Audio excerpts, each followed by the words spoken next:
So we're really honored to have him here, and I hope that this is going to be a really beneficial and really fruitful session, inshallah. Without further ado, Brother Hassam, take it away. All right. Assalamu alaikum, everyone. Jazakallah khairan for having me, for inviting me. It's been a bit of a difficult day, so I apologize, especially if my voice starts to cut out. What tends to happen during Islamic History Month is, as a community, we usually sleep for the first 3 weeks, and then the last week is very eventful, mashallah. So there have been a lot of events. I've been asked to speak on a lot of occasions, and I have taken that opportunity. So, it's good to have these conversations about shared heritage throughout the year as often as we can, but especially during Islamic History Month. Okay, does it still work well? Okay. So this presentation, I gave it here actually for the first time, alhamdulillah, I think a few years ago, maybe 2 years ago. Can't exactly remember.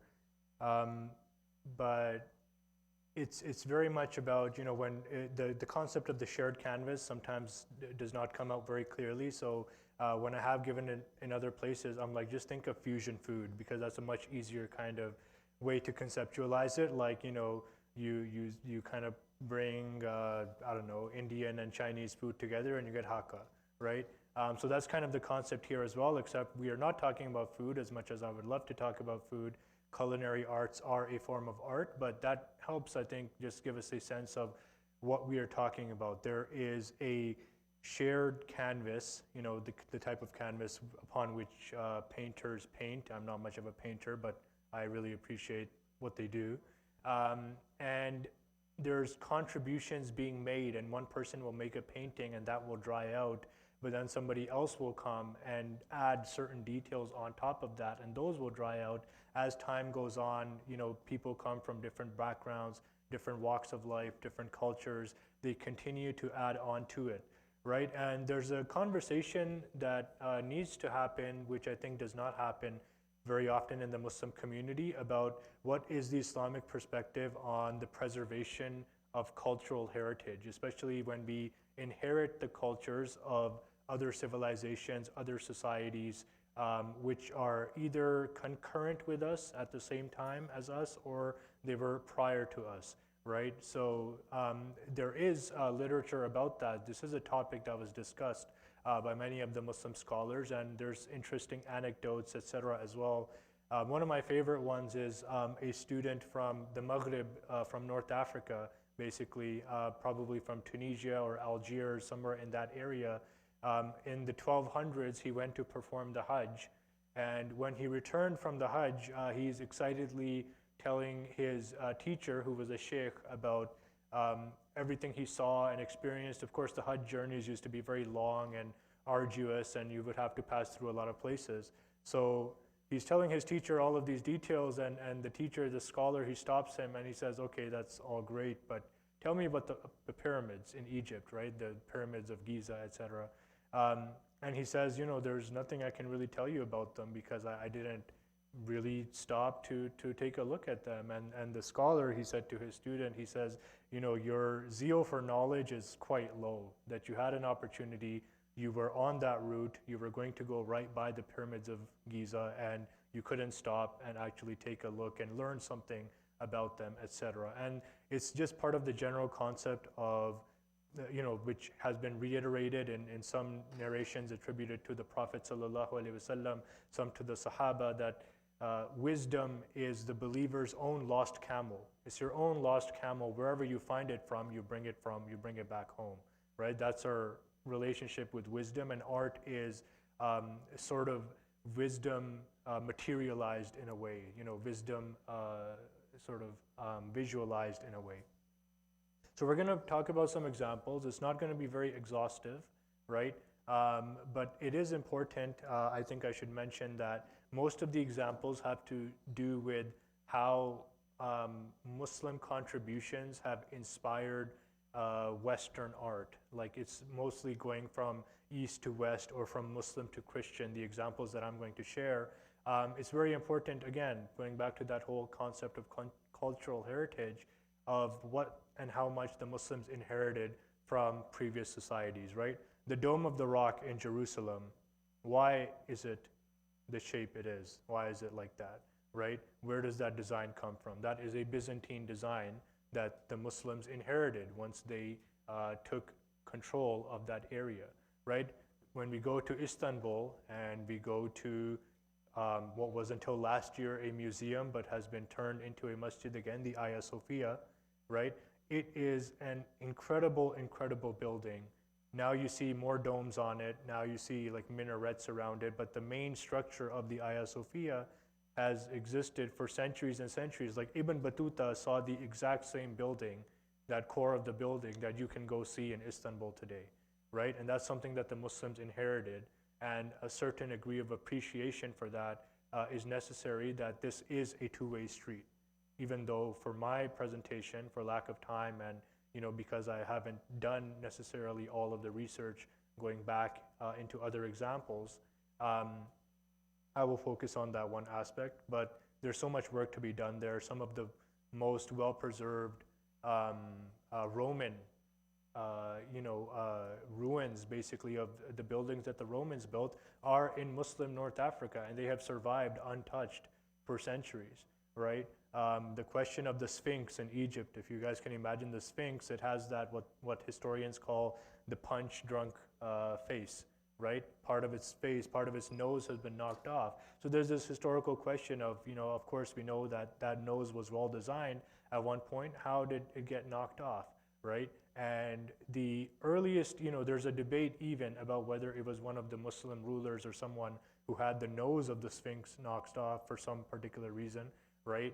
But even if that story is established, which it is not, it's just speculation, that happens like in the 1400s. So that's after Egypt has already been under Muslim rule for centuries and centuries. And as long as it was not idol worship, there was an appreciation for it, as long as that aspect of it was removed and no longer active. So getting into these examples, let's start with something, I guess, fairly local. So I was in Alberta, like everyone else in the Greater Toronto area was in Alberta over the summer because it was hard to go anywhere else. So I went to Alberta with one of my friends, and I love history, obviously, and I'm looking for historical places and places that would be interesting, especially for the history of Muslims in Canada. And I'm just looking, like, basically on my phone on Google Maps, just swiping around, and I see this place called Alhambra, Alberta, in the middle of nowhere, really. Like, it's technically, I guess it's between Calgary and Edmonton on the drive there, but you have to get off the highway and then drive west for like another hour into middle of nowhere town. It's all farmland. There's a railroad that runs through it, and there's nothing there. I mean, this convenience store was the main attraction there, the Alhambra corner store or whatever, with the gas station.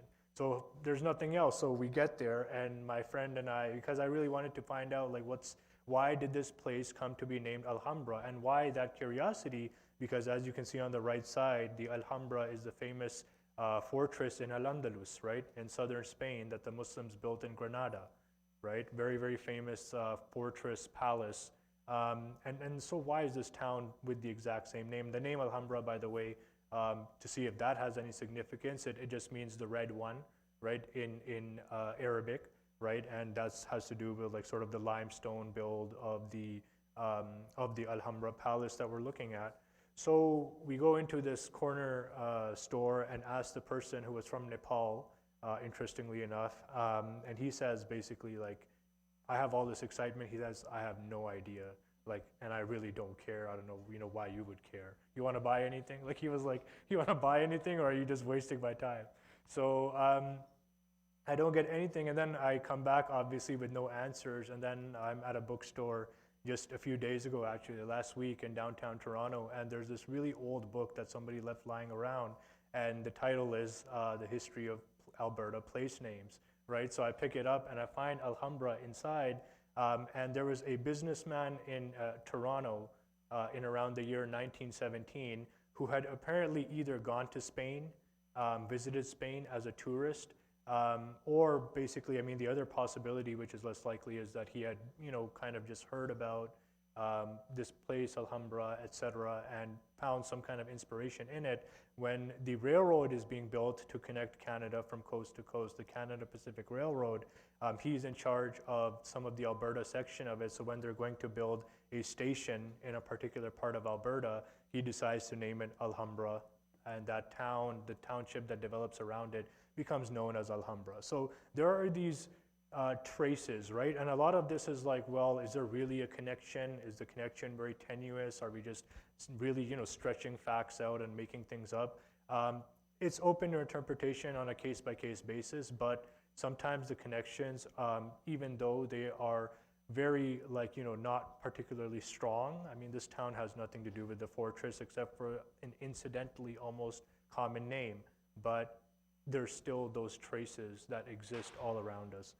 And that's important to keep in mind, right? And not all cases are so subtle. Some cases are a lot more obvious, right? So we can talk about, for example, Mughal-inspired architecture in Britain, for example, and there's several buildings, but this is the most famous one that the British, after having conquered India, after ruling India, they, taking this concept of the onion-shaped dome, especially, which is the most unique, probably the most unique aspect of Indo-Islamic architecture, bring it back with them to Britain. And this was actually a home that was built for, members of the royal family. And incidentally, it was used as a hospital for Indian Muslim soldiers during World War I. So it was turned into a hospital and used by them as well.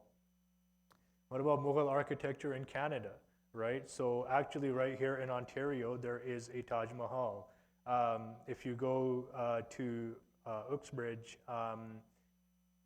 which I don't even know exactly where it is, somewhere near Toronto, north of Toronto, this person went to India. There was a person named Thomas Foster. He was one of the mayors of Toronto, actually, for a while.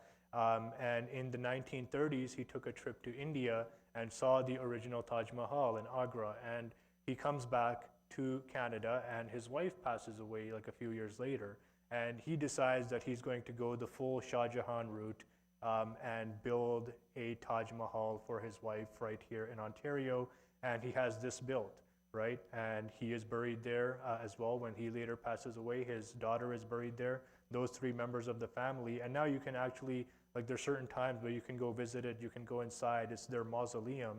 But you can see even from just generally the architecture, very much inspired by that Taj Mahal style. Obviously, he didn't have the kind of money that the Mughals had to throw up like the Taj Mahal that they threw up, but he had quite a lot of money nevertheless, and he was able to do it.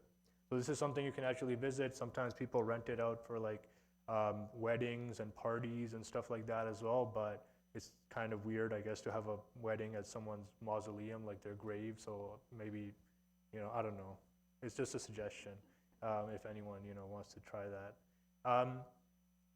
Persian architecture in Florence. So Florence obviously is the center of the Renaissance. When Europe, after its dark ages, not the whole world's dark ages, just Europe's dark ages, after it emerges, starting in the 15th century, Florence, the city in Italy, is this center of culture where it's concentrated. There's more openness in the local leadership than the Pope and the Roman Catholic Church will allow in Rome. So Florence becomes the center of all of these, people trying new things and exploring new ideas, etc. And we'll talk about some of that. But even there, especially, the way of constructing domes and the significance of domes in their visibility from a distance, right? And the kind of power they project and what they say about the people who have enough resources and connections to build something as elaborate as a dome, and the larger it can be and the more higher up in the air it can be, etc.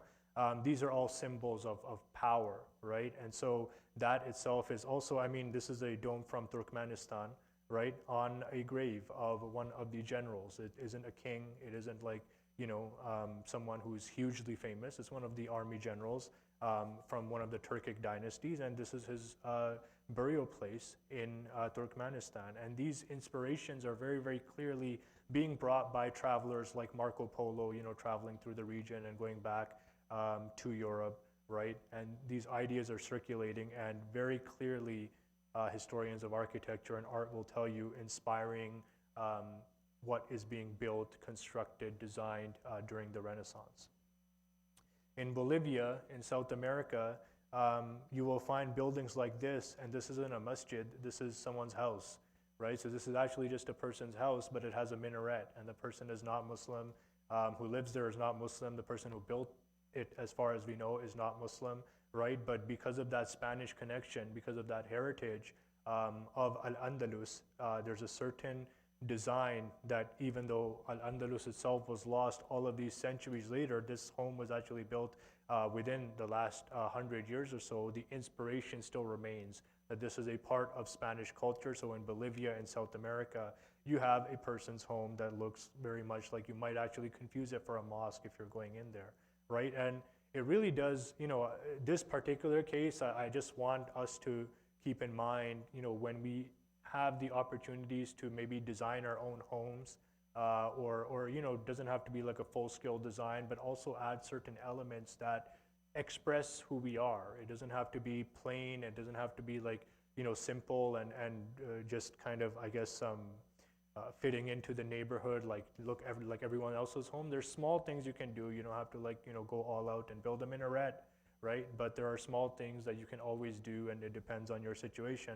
I don't want to give specific ideas, but it's just something to keep in mind, that it's an opportunity to express ourselves. People will drive by, people will notice, maybe they know something and they will be reminded about it, or they don't know something and their curiosity will be sparked and they'll look it up, or maybe they'll even knock your door and ask why you have something on your front lawn that seems a little interesting, right?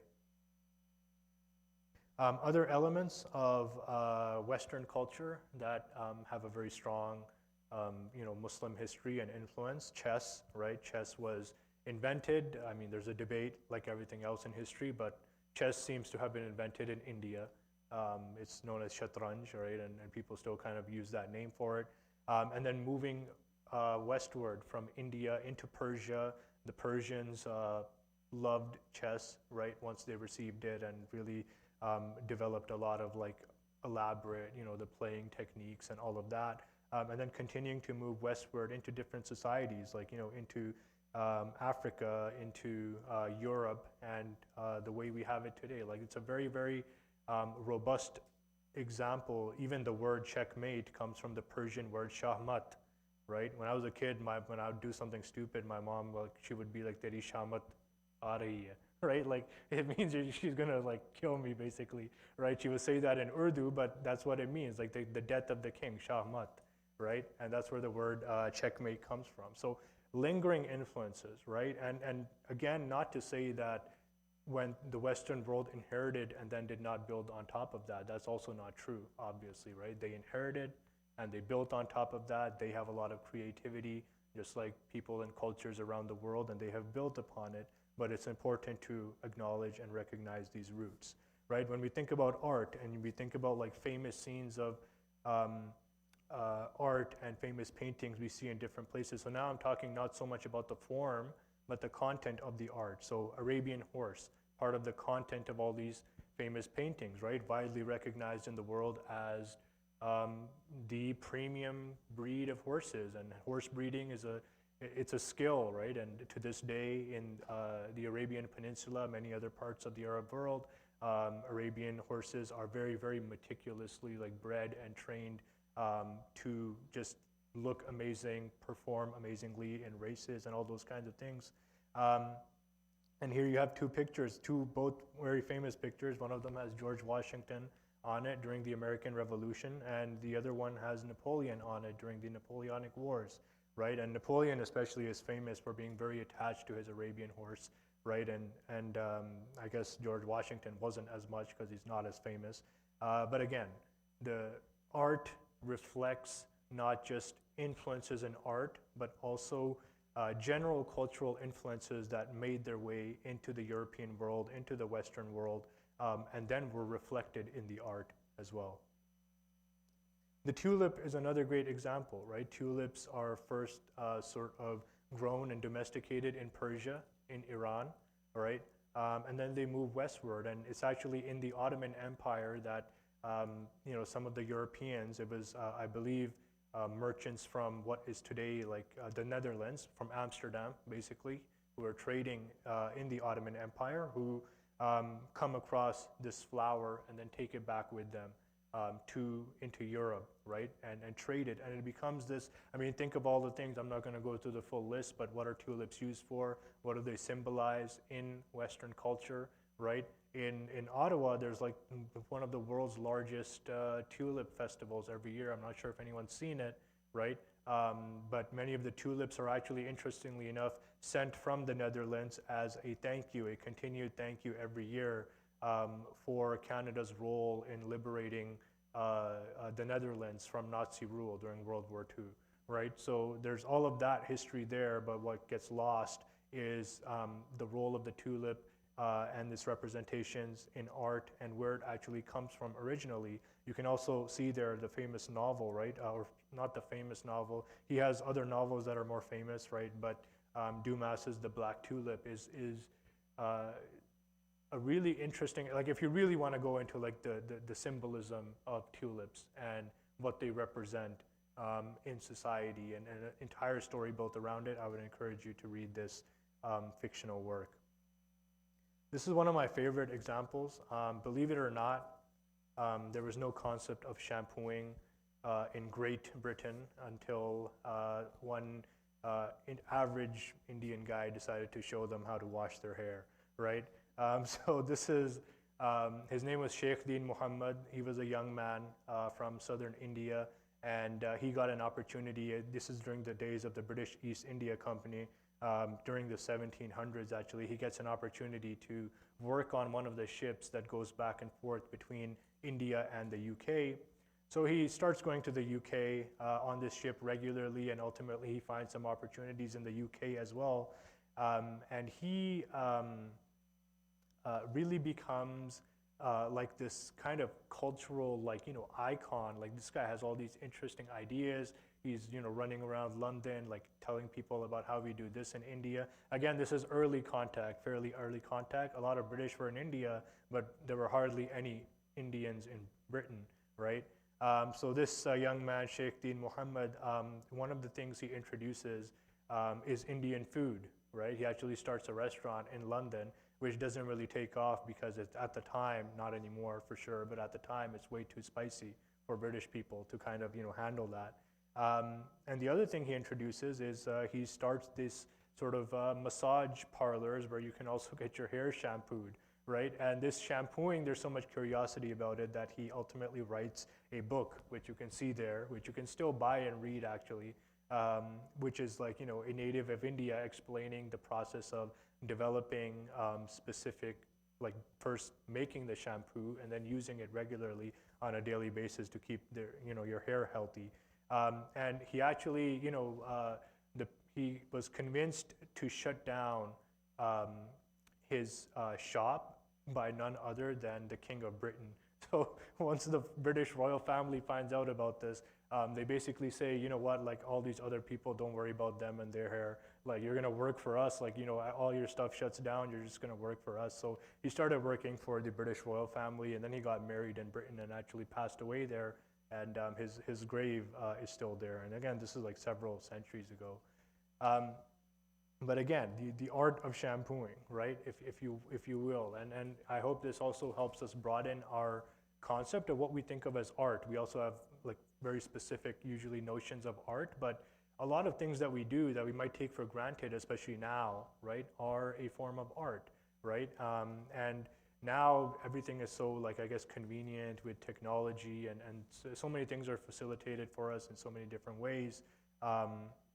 Maybe a lot of us lose that artistic side of ourselves, but you had to know a lot of things to live a good life, like 300 years ago. You had to master a lot of things to take care of yourself, take care of others in different ways, and many of them were very artistic in a way. One of the influences on literature that we know of, that I have tried several times to ask J.K. Rowling to give us credit for as an ummah, but she apparently doesn't see my tweets, is the Bezoar Stone. So if anyone here has read Harry Potter and you've read the whole Bezoar Stone thing and how it's used. It is named after a Muslim physician from Seville in Spain whose name was Ibn Zuhr, right? Very, very famous Muslim physician. And he actually used to prescribe the stone. And it's, I want to pause there obviously for a second because it's weird when you say it like that. He used to prescribe a stone, like was this like something superstitious or something like that? Obviously this is before modern medicine, and this was, the whole humoral model of medicine, which said that basically illnesses and everything are basically within your body, there's some kind of imbalance of certain substances. So if you rub a certain stone on yourself and get those minerals into your skin, and if you eat certain foods and drink a certain temperature of water, it was all about restoring the balance. So when I say he used to prescribe Bezoar Stone to people as a healing practice, it wasn't some weird occult type of thing. It was very much just like a prescription. Like, I don't know exactly what it was. Rub it, hold it under your tongue, rub it on your skin, something like that. Maybe like piece it and mix it into some herbs or something like that. We're not sure exactly what it was. But what we are certainly sure of is that this is where the concept from that person, the concept of the Bezoar Stone, spreads into Europe and ultimately makes its way into something like Harry Potter, where it's used for certain like healing and things like that. I think probably the most important example, again, I'm trying to cover different examples to just give you a bird's eye view. There's so much more detail to share about each of these, and obviously so many other examples to discuss. But this one is particularly like very important, I think. So and I hope I can convey it clearly and everyone can follow. There is a polymath, a philosopher, a physician. His name is Ibn Tufail. And he also lives in Spain in the 1100s. He died in 1165. And he writes what many historians of literature consider the very first novel, right? So there is a very strong argument that the first novel that we know of in the form of what makes a novel is this person in Muslim Spain named Ibn Tufail. And the story is basically this. You can actually read it. It's been translated into English. But the story is that there is a child, a baby, that has been abandoned on a remote, uninhabited island off the coast of Yemen. Somehow the child ends up there. It's still a baby. And the child gets raised by a group of deer, basically, right? And the child grows up and, it has no contact with humans, no contact with any kind of human sources of knowledge, etc. And at a certain age, when he's become a young adult, his mother, the deer that raised him, dies. And he notices that obviously she has died, and he is really like, she's the only family he's ever had. So he's really like trying to figure out a way, like maybe I can bring her back somehow. Obviously he's seen other animals die, but here there's like a personal connection. So what he does is he basically performs an autopsy. He says, maybe if I cut it and I look inside, maybe there's something broken inside that I can fix that would bring her back to life.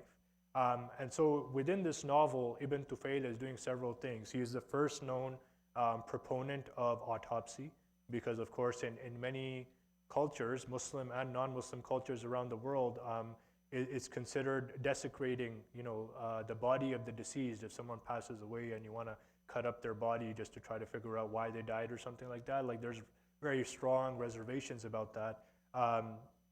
So he's in the form of a novel. First of all, he's pushing for that. And he is not able to kind of, get anywhere with that. Obviously, she's already dead. And he lives on his life on the island, still no contact with other humans. And he starts to, once she passes away, and he has obviously grown up, he starts to explore this question, which is, if you have no access to other human beings, if you have no access to any human knowledge, can you still arrive at knowledge of God, that the realization that there must be some kind of creator? Again, this is a Muslim philosopher, right? And he's grappling with this question. If somebody had nothing, right? They lived their whole life on top of a mountain, no books, no YouTube lectures, nothing, right? Or they're on an isolated island in this case.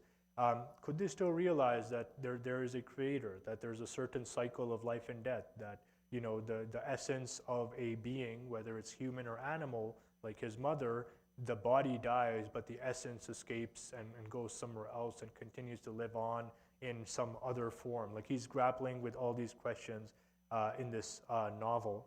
And the novel is very long, obviously. He goes through many different, again, he's just observing nature around him, right?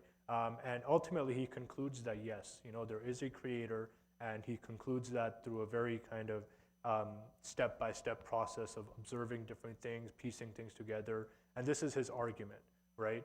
Then he meets someone, then someone else ends up on the island, some other guy who's an adult and he has seen society. He ends up on the island and he meets this human being who has never been off the island. But they establish to manage like some kind of communication, and he takes Hay ibn Yaqzan. By the way, I didn't even mention that. So the book's name, the novel's name, and the character's name, the person we're talking about, is Hay ibn Yaqzan, which means alive, son of the awake, right?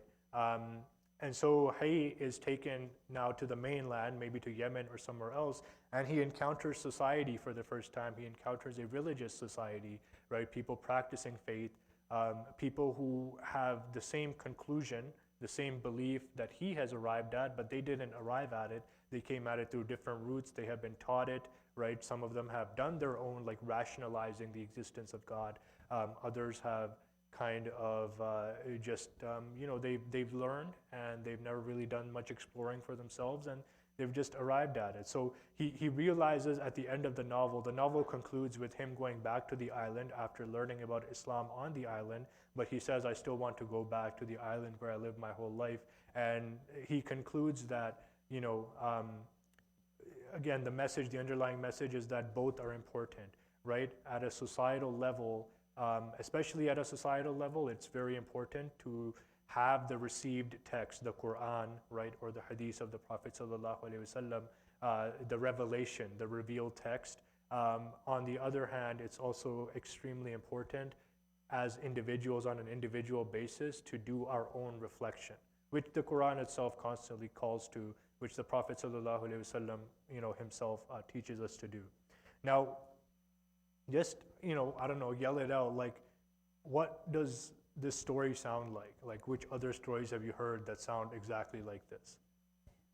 Tarzan, right? Lord of the Flies, right? The Jungle Book, like all of these different kinds of stories. This became, it was written in Spain, obviously, spread from Spain to other parts. This is the third most translated Arabic text into other languages in history. The first is the Quran, the second is 1001 Nights, and this is the third one. Like, this is how popular this was, being translated into Latin, being translated into French, into English, into many different European languages, being translated in West Africa into West African languages. Like, this is how popular this book was, and you can see a Latin edition of it there. And it was hugely influential. I mean, if you go through the list of people who were directly or indirectly influenced by the teachings of Ibn Tufail through this book, you find names like Thomas Hobbes, John Locke, Immanuel Kant, right, Isaac Newton. And the reason for it is because in Europe, this was a very difficult idea to introduce. Again, the papal authority, the Pope and the Roman Catholic Church, and I'm sure many of us know the story of Galileo and how much he had to struggle with the church just to basically say, that maybe the earth is not the center of the universe, and maybe that, the earth actually revolves around the sun and stuff like that, right?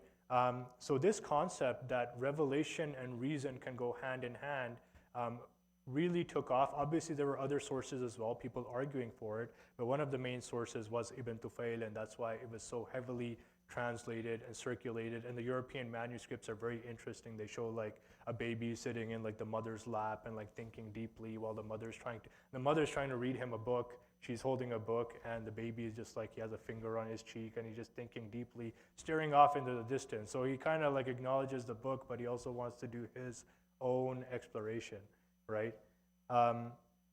And so yeah, it becomes, you know, the concept, the whole concept. And by the way, let's start here in the middle, if you can see my cursor a little bit. Um, the first novel in the English language written about 150 years later is Robinson Crusoe, which you may have heard of, which is like almost literally the exact same story, right? So there's a huge, I mean, it's not even a debate, it's almost established that the author, right, I forget his name right now, Dufail, I think it's Dufail, he came across Ibn Tufail's text, and, you know, obviously he didn't like, you know, he's not like those high school friends who just literally copy paste, right? He did some mixing and matching with it, but then he published it as Robinson Crusoe, and that became an entire genre, which we talked about: Jungle Book, Tarzan, Lord of the Flies, you know, Lost, and even concepts such as like the movie The Martian, for example, right? With Matt Damon, like the similar kind of concept of a human being placed in a situation of isolation with limited resources. Not only how do you survive, but how does that process change you, and what does it make you think about? Is that a question?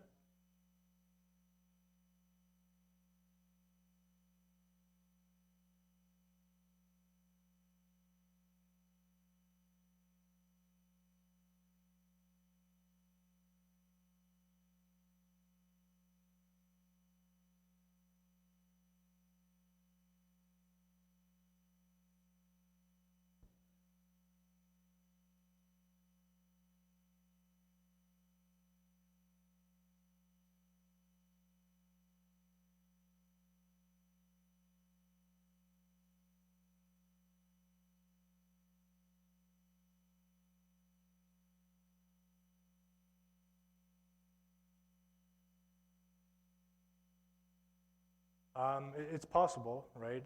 There's a whole like body of literature about it, so you might be absolutely right. I can't confirm nor deny, right? But certainly, like the whole, I guess, you know, and it's interesting that you brought that up, because why Ibn Tufail? Why a novel, right? Why don't you just write this as like an essay or something like everybody else does? Why do you have to write it in the form of a fictional story? And I think part of the reason for that is he's you know, trying to um, convey this in a way that will be interesting to the masses and not just like a very particular type of scholarly audience, which was a limited segment of society, right? And the very nature of the story is you know, inviting you to challenge things that are established in society, like established ways of approaching things. And it's very interesting to me because he doesn't come to like some wild conclusion or something like that. He is arguing ultimately that the reality of, and by the way, he didn't say, you know, Islam, right? He didn't say like all Islamic teachings, you can arrive at them. Like if you live on an isolated island, you'll somehow learn how to pray 5 times a day. He didn't say that, but he said the core of it, you know, the ultimate reality, which is the reality of Allah, you can arrive at just from that situation. So that's very much a possibility, and thank you for bringing that up. Another example of this confluence of literature is of the Divine Comedy, and some of you may have seen this movie, Inferno, right? But it's argued by many historians of literature, again, that this is inspired, like the concept of the layers of hell, right? The levels of, sorry, not the layers, the levels of hell and the levels of heaven is actually inspired by the Isra and Mi'raj of the Prophet sallallahu alaihi wasallam. So that story was obviously in circulation in Al-Andalus. There was a Jewish scholar who translated it. He was working for one of the Christian kingdoms in the north of Spain, and he translated it into a book called the Book of Muhammad's Ladder, which ultimately made its way into Italy from northern Spain. And there's again, the only missing link is we know it made it to the court of the person who was the patron of Dante, right? And Dante is this incredibly important poet in Western history, in European history. So we know he, you know, the Book of Muhammad's Ladder made it to the court of the patron. Now we don't know if, you know, Dante actually had access to it, but I mean, that's close enough. That's you can connect some dots, you know, just presumably there. And so again, like this is and not just a literary text, but a very important religious text. Like, you know, it's the conceptualization of heaven and hell, right? into an artistic form for the first time in a way that is not directly in the control of the Catholic Church, right? So it's a combination of taking religious thinking and then combining that with independent sort of free thinking, and that's sort of the gist of the influence that is going around. So the story of Isra wal Mi'raj, obviously discussed by so many Muslim authors in so many different ways, goes to a Jewish scholar who writes the Book of Muhammad's Ladder, which goes to Dante Alighieri, and he turns it into potentially, right, with the little asterisk, but he turns it into the Divine Comedy, which itself has turned into so many other pieces of literature and art. I'm just closing here. Hopefully you guys have seen enough, right? Sorry, that just reminded me of a joke. It's the one about like when people say, they have like laser eye surgery or something, and then they're like, I want to reverse it. I've seen enough. So, alhamdulillah. So, Al-A'raf, you might recognize it right away. It's the name of one of the surahs of the Quran, right? And Edgar Allan Poe, who you might also recognize, is the most famous poet, arguably, in American history, right? So he writes at the age of 16, by the way. So he's not an established poet. He's not like, a famous, like, whatever. He is 16 years old. He's living in the United States, and he publishes this book, which you can see here. You can also see the date, 1829, which is a series of small poems, but at the same time, it includes one of the longest poems he ever writes, and he titles the poem Al-A'raf, right? And this 16-year-old has somehow been exposed, it's not just an arbitrary title that he takes some word from the Arabic language and decides to use it. The poem itself, you can see an illustration there, right? Which is like an illustrated version of it. But it's the concept of the Al-A'raf that he is communicating. Obviously, Dante is not like an Islamic, Edgar Allan Poe is not like an Islamic scholar or something like that. But he's communicating that he does not want to go to heaven or he does not want to go to hell. He wants to go to this place in between that is, the heights, Al-A'raf, right? And this was actually one of his best-selling poems. It was read, he read it, there's famous instances where he would read this poem, and they became recorded specifically because it was so long, right?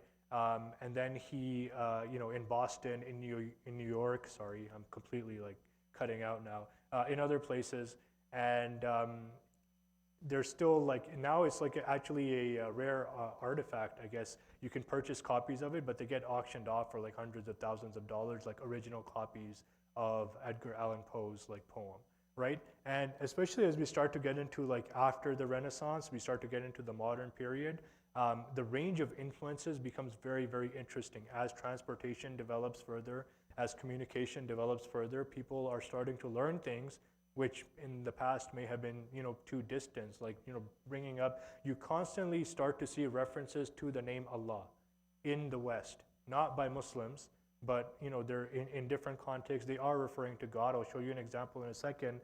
In fact, one of the group of seven, the famous painters, Canadian painters, there's a letter from one of them that he was writing to a friend, and in that letter, he just continuously kind of like refers to Allah, like, he's using it as a device of expressing his exasperation, like Allah, like we would use it, right? Like in certain cultures, when you kind of really have to express yourself, it comes out that way. So, it's being used that way, and this is an example actually that I wanted to close with, again, among like, many thousands of examples we could have discussed. This is the University of Toronto campus newspaper, their literary supplement from the year 1924, so nearly 100 years ago. And you can see there, the main story is birthday of great Muhammadan prophet marked by spectacular dervish dances. This is a short story. This is actually like a clipping of it, like a clipped version. The story goes on for it's a really long story. It's incredibly detailed, and it's written by a student at the University of Toronto named E.P. Kirkwood. That's how he signs off on the story. And we don't know if he either had access, he had read about how the Mawlid, right? This is speaking about the birth of the Prophet sallallahu alaihi wasallam, not endorsing, not, there's scholars here who can clarify that for you if you're not sure how exactly we're supposed to go about that as Muslims, just showing you from like a historical standpoint. This is something that this non-Muslim student in Toronto at the University of Toronto a century ago is aware of. And he writes it in Arabic at one point in the text. He's saying things like La ilaha illallah in quotes, right? And then translating it, explaining so many of the core aspects of Islam. How do they pray? How do they fast? How do they stay up at night for the Mawlid celebrations in Turkey specifically? So he's describing a short story that's taking place in Turkey. And what's fascinating, obviously, is it's in those exact years that Turkey was having full-scale secularization efforts, right? The Ottoman Empire had collapsed, right? And under Kemal Atatürk's regime, there's this secularization going on, but that Ottoman legacy of expressing Islam in certain ways is turning into a cultural artifact all the way in who knows where, University of Toronto, right, in another part of the world. In that same issue, I'm not sure what the editors had going on that particular time, but in that same issue at the very end, you have this poem, which is, I will say, I think it's a little blasphemous. We shouldn't use the name of Allah just for anything, obviously. It should be used in particular ways and very respectfully and befitting of his honor. But obviously this person who's writing this is not Muslim, right? Holly McCormick is the student's name, and she publishes this poem in the same varsity literary supplement, and just the lines that kind of stand out as sacrifice to Allah, most merciful, most high, right? And she's describing this scene where the different winds are bringing roses and presenting them to Allah as a sacrifice and that sort of thing. So this is, again, cultural references, traces, right?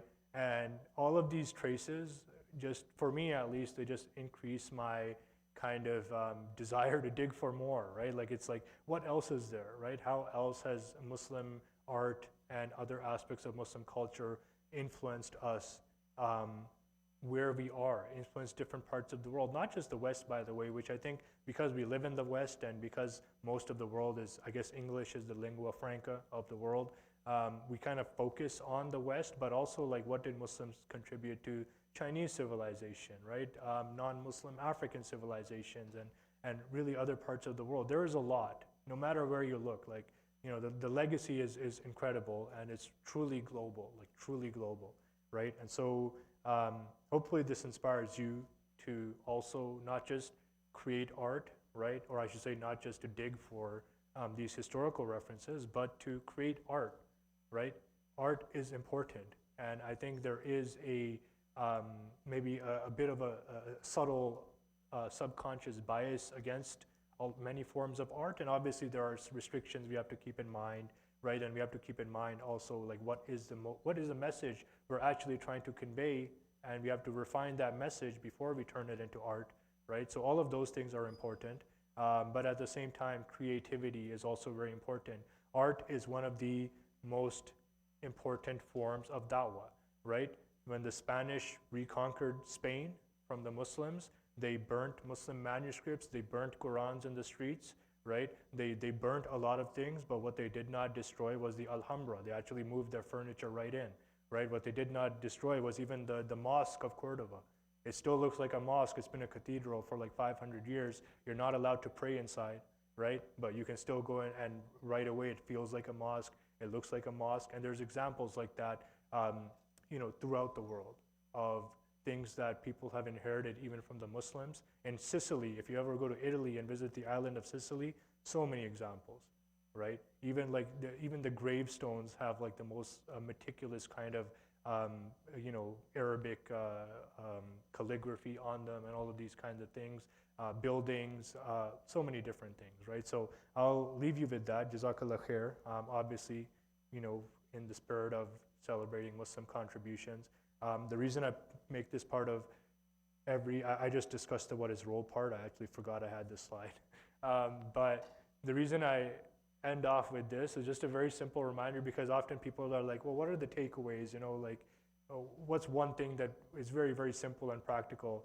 And one thing I like to tell is that, you know, oftentimes when someone asks us, like, what did Muslims contribute, or we want to share something, we'll jump straight to algebra, right? We'll be like, Muslims invented algebra, which is partially true, right? I mean, again, history makes everything complicated, right? Muslims definitely made great contributions to that field, but I often tell them, I'm like, look, a much better example to use is that Muslims gave the world coffee, right? Because it's such more of an intimate part of every person's life, right? Every person who's awake anyways, right?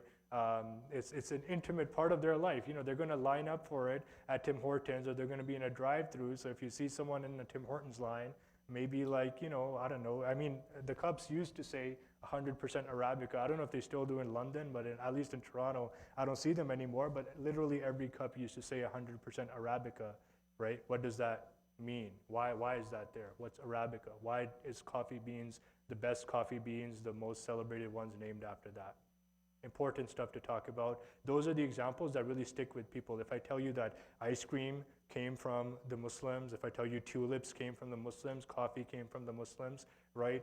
And we have to specify it. If someone is like a law student, don't tell them algebra came from the Muslims. Tell them that the 12-member jury system that is considered to be the peak of justice in Canadian society, in Commonwealth societies all over the world, traces itself back to a concept in medieval Maliki law from North Africa, right? Literally, like in every sphere, there are contributions to keep in mind, and hopefully they inspire us not just to celebrate those, but also to make our own contributions for the benefit of society as a whole. So I will wrap up there.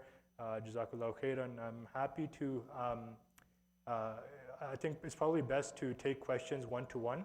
So if you have questions, I don't know, I don't want to keep people like sitting here because it's quite late, so that's the only reason. We can do questions like. Oh, sure, yeah, if everyone's People are okay. okay with it, Yeah, if you need to leave, please feel free, I guess. If you're up for asking questions, or if you like to leave, maybe get a cup of coffee on the way back, right? Yeah. Feel free to do so, but if you have a question, you can raise your hand, I'll bring the mic to you. And, you know, your question will be heard by the people on Zoom. Questions or even comments, you can make comments as well. Yeah. Nice comments only, please. Nice comments, okay. Important qualifier there. Nice comments only. Okay. Oh. Sorry, I didn't see you all. This is just a comment, but you know how you were saying about art and how it's something that is preserved. I think science and art are one of those things that can easily be spread throughout like the world without having the association of trying to convert someone or do something like that. So it's a great way to share like the Islamic heritage and things, and it's something that scientists and artists all like building off each other's work, and so it's an amazing way to show the contributions. Yes. Add to that comment, or good?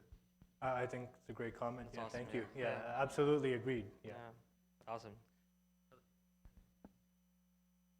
Assalamu alaikum.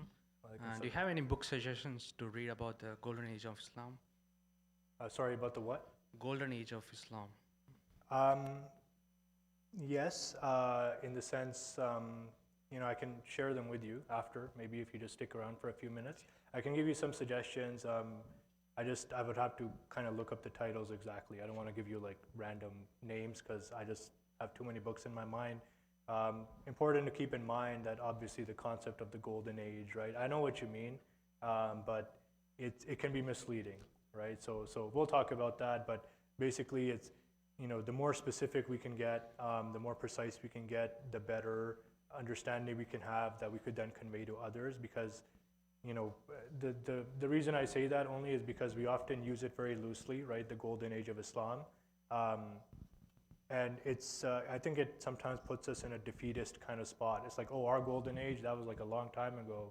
So now we're kind of just, I don't know, sitting around and waiting for the next golden age to somehow happen or something like that. It's like, and many of these examples is, you know, from the art and the science and Muslim contributions have been made in extremely difficult circumstances, right? Where, you know, after the decline, you know, after the golden age was over, Muslims continued to contribute, like right up to the present, right? One thing I do want to bring to your attention and keep in mind before I forget is there's a book coming out early next year. There is a scholar, a historian of architecture. Her name is Tammy Gabber, and she has written a book on a history of mosque design in Canada. So Canadian mosques and how they're designed and what like kind of historical elements have gone into those. So that's going to be coming out early next year, so please make a note of that, and that would be a really cool thing to read. Sorry, yeah, more. Assalamu alaikum. Walaikum salam. My name is Razia, and one first comment is we went to Cuba one time, and there's a mosque there too, so it was quite surprised to see. We were not allowed to pray there, but at least to see, another like island, a small island. That was a nice surprise. And for the brother that was asking about the literature books, I'm volunteering in the library. We have a lot of books about the architecture and Islamic, and you're more than welcome to come by there and have a look at it. And if you want to borrow books from there, anybody to have a look at it. Different mosques in different part of the world, and we do have like a lot of books. I won't get into much more detail because I know it's getting a little bit late. Jazakallah khair. Yes, there you will find mosques in the most places you would never imagine, like that a Muslim ever got to or whatever, So alhamdulillah for that. Yeah, assalamu alaikum. Walaikum salam. I think adding on to the comment of like the origin of certain things in our day-to-day life, I think a really nice one is I read this in Renovatio, and it's Sheikh Hamza Yusuf, like Zaytuna's Right. journal. So the article's name was "What Islam Gave the Blues." So personally, I play music. I play oud. I play the guitar. So, for example, for someone who you think is like the furthest person away from Islam, like a rock and roll star, for example, you could tell them like where the guitar came from. Like it's been theorized that it came from Spain. So that was just a comment I wanted to add. Right. And that's an important one. Again, in every field, right? In every field, again, it's more about because we decide to do like take one or two examples and apply them to every situation. The dawah has to be of micro marketing, right? Like what is this particular person's, what kind of things are they interested in? If I have to improve or develop their opinion about Islam or Muslims, I have to pick something that they're already interested in and give them something to connect with that they'll immediately find some relevance with, or they'd be interested in learning more, and go with that, right? So in certain cases, maybe it's music, right? And there's in every field, right? There's something. So absolutely. Awesome. Thank you very much, Brother Hassam. It was a real pleasure listening to you, watching your presentation, learning about all these things. For me, a lot of it was new, and I'm very enriched by this presentation. I hope you way. Thank you for spending your Friday night with us. We appreciate you coming here, and we'll hope to see you for more of these events. And definitely, Brother Hassam, we need to do like a part 2 to this, inshallah. Jazakallah khair. I would be happy to do that. Yeah, inshallah. Assalamu alaikum, everyone. Thank you for coming.